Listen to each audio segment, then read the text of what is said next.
ये सत्य ज्ञान है। अब इस सत्संगों को सुनकर आम व्यक्ति की जुबान पर यह सत्य ज्ञान चढ़ जाएगा और हो सकता है इस दास से भी अच्छी तरह कोई बहुत मीठी मीठी बात बना के इस ज्ञान को सुनाने वाला भी आपको मिल जाएगा। और आपके अंदर एक विशेष कमजोरी है हमारे अंदर कि हम किसी की लतीफेदार बातें सुन लो उस पर इतने प्रभावित हो जाते हैं बहुत गणे, फिर उसकी महिमा गाँव आइए हमारे भी सुनाइए सत्संग आजा हमारे भी।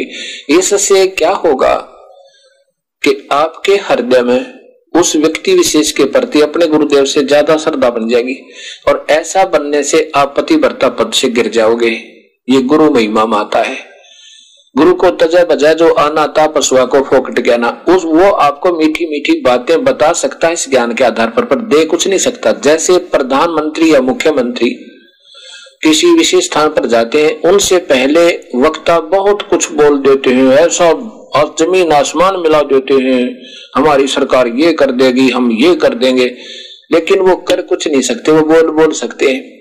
मुख्यमंत्री या प्रधानमंत्री आता है, दो शब्द कहता है कि तुम्हारा ये काम भी हो जाएगा, तुम्हारी सड़क भी बन जाएगी, तुम्हारा वाटर वर्क्स भी बन जाएगा, तुम्हारा स्कूल भी बच्चों का बन जाएगा।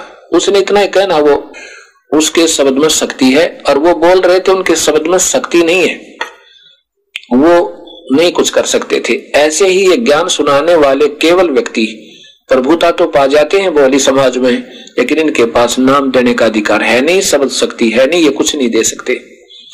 लेकिन हमारे अंदर एक विशेषता है या कमजोरी है, विशेष कमजोरी है।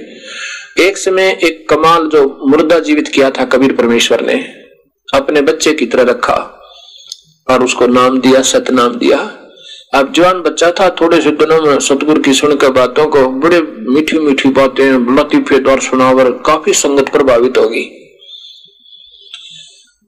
और सब आकर कहें कि गुरुदेव बस कमाल तो आपको भी माफ करने वाला है, बहुत कमाल की बातें बताता है, बस हद कर रखी है उसने तो। कबीर साहब कहा करते थे बातें बताना और बनाना ये कुछ और बात है और समाधान नहीं है तो वो बातें व्यर्थ हैं, चाहे कितनी मीठी बनावे।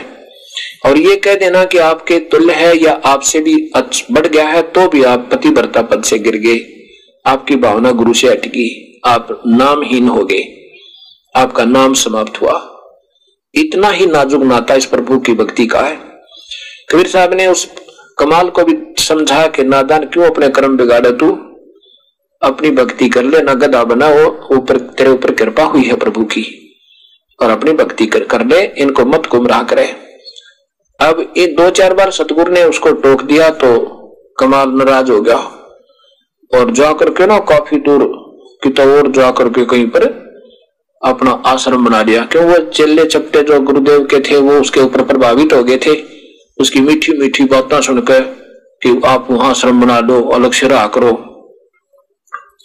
आश्रम बना लिया, कमाल गुरुद्रोही हो गया। और गरीबदास जी कहते हैं गुरुद्रोही की पैड़ पे जय पग आवे वीर, 84 निश्चय पड़े नु सतगुरु कहे कबीर। पूरे संत परमात्मा तुल कबीर परमेश्वर ने छोड़कर गुरुद्रोही हो जाना, गुरु से दुश्मनी कर लेना, बराबर में आश्रम बना लेना है, ऐसे ऐसे करना, ये गुरुद्रोही कहलाता है, गुरु की निंदा करना। तो वहां आश्रम बना दिया और ये हमारे जैसे भोले भगत मूड और कमाल था चतुर प्राणी, बातें वही बतावे लेकिन ज्ञान उसके पास नाम देने का आदेश था को नहीं।